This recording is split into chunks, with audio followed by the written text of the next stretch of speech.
Traveling with my dad. Oh, let's call my dad the waterfall guy. Traveling with him means everything is planned weeks in advance. Now, I'm not talking just about flights, hotels, and check ins, but the exact time for sightseeing, and even when we stop for a snack. Imagine, he leaves nothing to chance. If the plan says that we are visiting a museum like at 3 p.m., you better believe it and be there. Even if it's raining, well, if it's raining, then maybe a museum could be better to visit. But that's how he does. He checks the weather forecast and try to predict everything, so to every detail. Now, my mom, she's the agile adventurer. We can call her that. Traveling with her is a whole different game. We'll start with a vague idea of where we are going. That's for the first day. The other days, well, you don't know. The vibe takes over. Maybe we'll end up on a beach. Maybe we'll explore a hidden place, hidden coffee. Who knows? We adapt as we go, based on what feels right at the moment, and we learn as we travel. So, who would you like to travel with?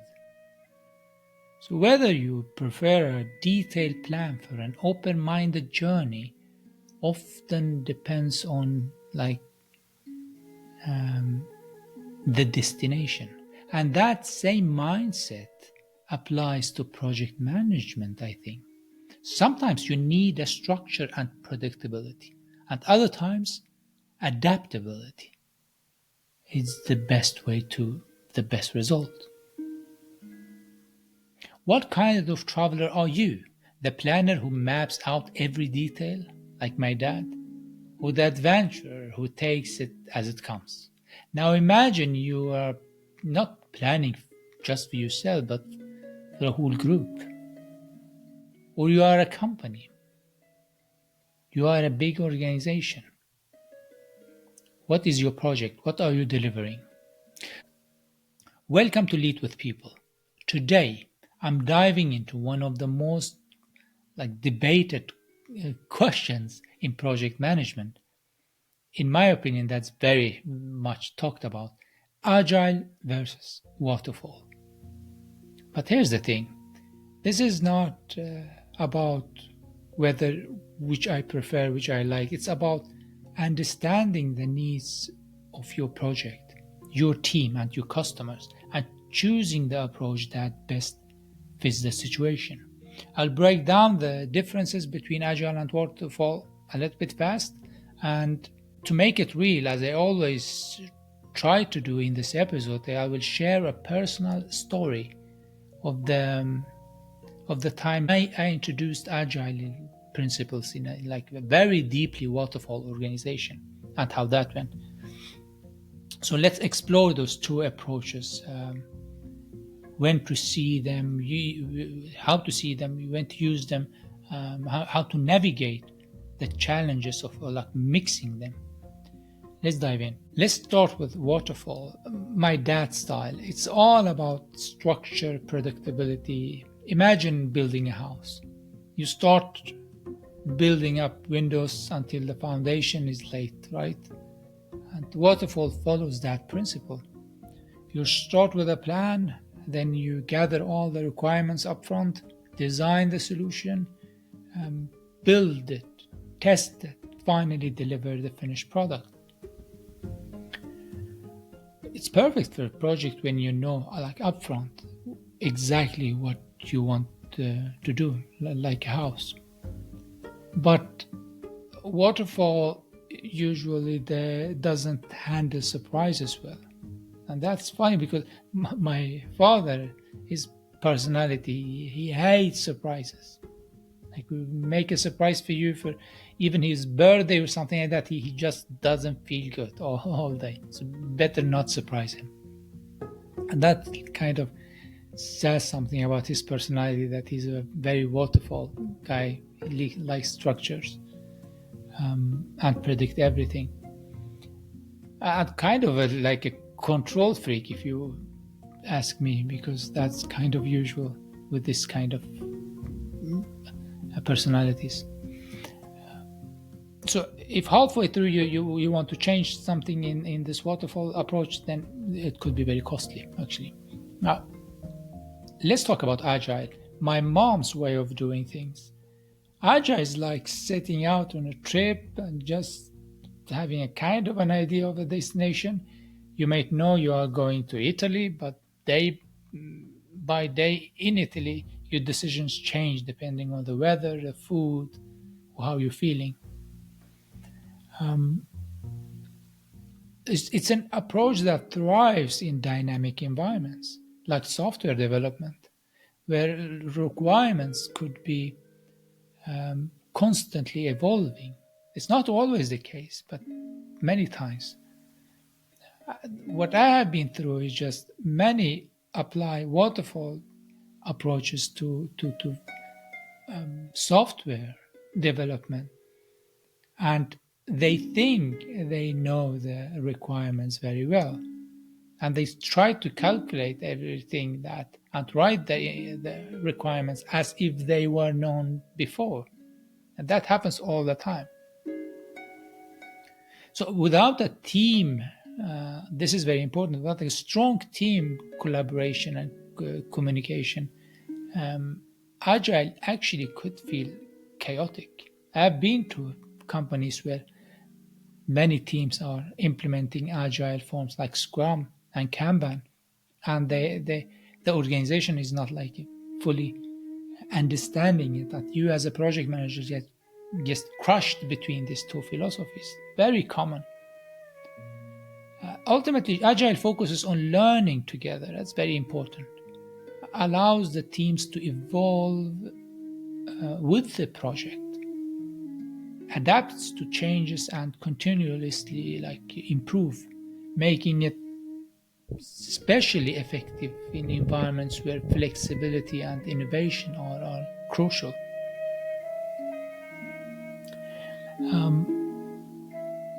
So let me tell you a story about this one time when I was working in a project. And that was one of the first projects that I managed. It was in an organization very much working only in project with waterfall approach. They had no idea about what agile was. And that at that time it was kind of new. People are talking about it, but not very, very common. It was as classic as it gets. We started by sitting down with the customers and crafting the most detailed set of requirements you've ever seen. Every word was talked about. We had meetings about these lines that we write together. It was like writing a novel, really, with every feature and click and the outcome perfectly scripted. Then we proved that and locked that document. After that, I pulled together some of the best engineers to design the whole thing, calculated the cost down to last penny, and had the customer sign everything. And that including the deadlines and how we would report the progress. And the plan was locked very tight. Next, I started a team. So imagine, all that is done without knowing who will do the job. Well, actually, it was two teams at this time. So they had the task to build everything as per our mastered blueprint. And midway through, that was kind of something happened that we thought, you know what, uh, it would be cool to just try to implement Scrum, very agile methodology. Everyone is like doing Scrum these days. Let's do agile. It's modern and it looks great on project reports. So we started using the Scrum terminology, sprints, backlogs, stand-ups, you name it. We even had our like tester coming into the to sprints and testing just small chunks of code. But here's the funny thing. We weren't really agile. Yes, we were saying all the right words that like ticking off all the Scrum rituals, but at the core, we were still marching to the original waterfall plan. Nothing about the requirements, design, or deadlines was flexible. So instead of adapting, we went along. We just chopped up our already defined task into sprint-sized chunks and called it agile. So it's kind of, I don't know if this example applies to that, but it could be like my dad planned our trip, our travel to somewhere, and everything was planned in details, and even which restaurant, what day we are going to eat. And while sitting in that restaurant at that time, which my father had planned, we'll just think about, well, let's have the dessert before the main food. So it's kind of you trying to be flexible, but you really are not, if that makes sense. So honestly, we were not fooling anyone, not ourselves, definitely not the project. It was a waterfall in a Scrum camouflage, sort of. Eventually, we delivered the project exactly as planned, time and budget, and the customer were happy. But looking back, our so-called agile approach was more of like a theatrical performance than an actual shift in methodology. It taught me an important lesson. Throwing agile terms into a waterfall project doesn't make it agile. It's about mindset, flexibility, and collaboration, not just labels and rituals. That said, trying out agile practices during the development phase wasn't bad at all. It gave us a glimpse of what more iterative and collaboration work could look like. Even within the rigid boundaries of a waterfall structure, having our testers involved early in the process, just that as an example, helped us catch potential issues very fast. It wasn't agile in its core, true sense, but it brought some small improvements that made our development phase smoother, I think. And hey, even though we were still very much in waterfall territory, it was a good reminder that sometimes you need to adapt the way you work to suit the project. Organizations with a waterfall mindset often value predictability, as I mentioned before, strict timelines and very comprehensive documentation. Oh, that's amazing. How waterfall organizations, they love documentation. Agile, on the other hand, embraces flexibility, iterative delivering, and evolving requirements. And that could be a clash between, because I have been in organizations, and this is so much common that some organizations are based on waterfall and that's the way they do a project. And you see some teams trying to implement more agility into their work. And that could be a clash, because that could be like not really two different philosophies working, and you as a leader could like be a bridge in between, trying to convince every part that this is the way we go, and you could just that could be really annoying for you as a leader, because you don't know, there's too much two differences between these two worlds. But what I have learned is important is to always ask the question why you are doing some of these rituals. For example, in Agile, take the calculation of velocity or creating burn down charts as an example. That's what teams do in Agile, for example, in Scrum. If your team is doing this like simply to prove to some management board that you are making progress, then you may be missing the point and possibly doing it for the wrong reason. Here's what I have learned.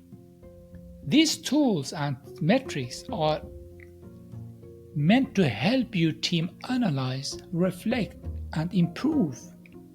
Velocity is here to give you insight into your own pace, allowing you to plan better and identify like problems. Burn down charts, they are for the team to visualize progress and adjust course if needed.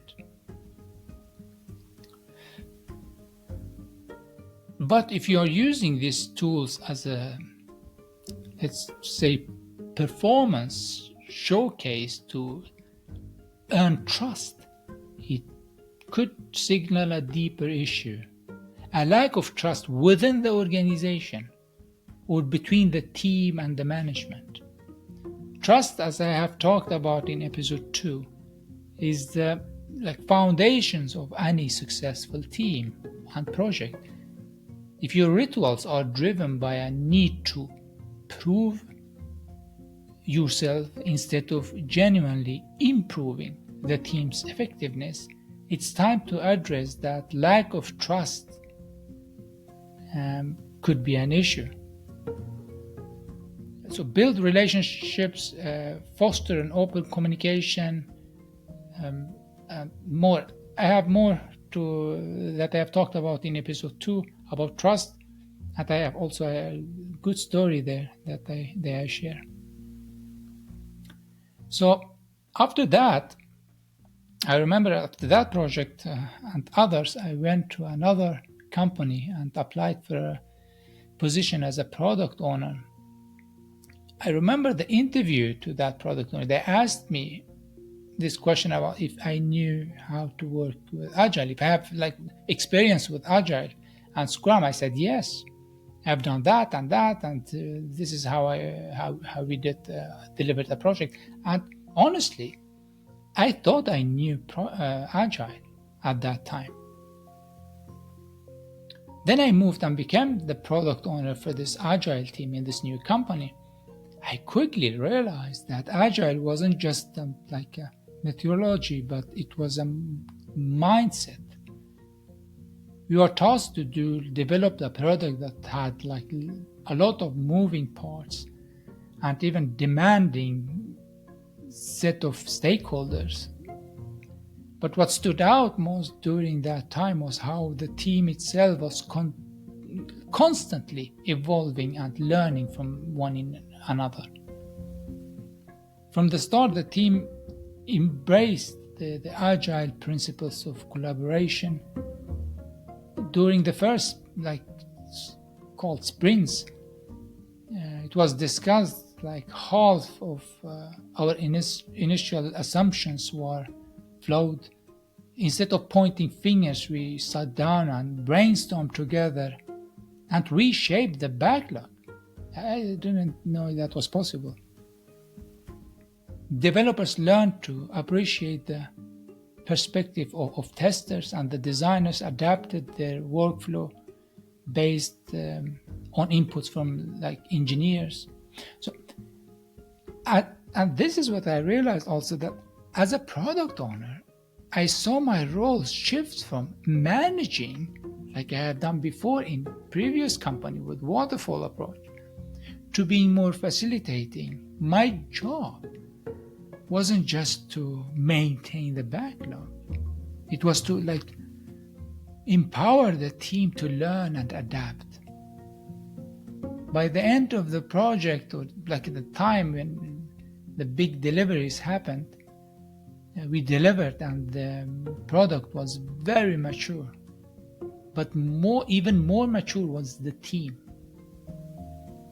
which has grown to be much stronger, more skilled, and closer as a unit.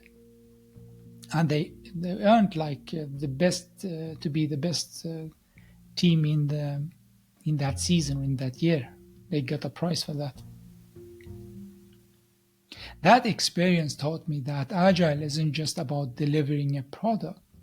It's about creating a team culture where everyone grows, learns, and contributes to success in their own unique way also. That's my opinion. So how to choose? Choosing between Agile and Waterfall depends on your project needs. So ask yourself these questions. Do I know exactly what I want? Or do I need some room to just adjust? How quickly do I need results? And can I adapt easily to changes? That could be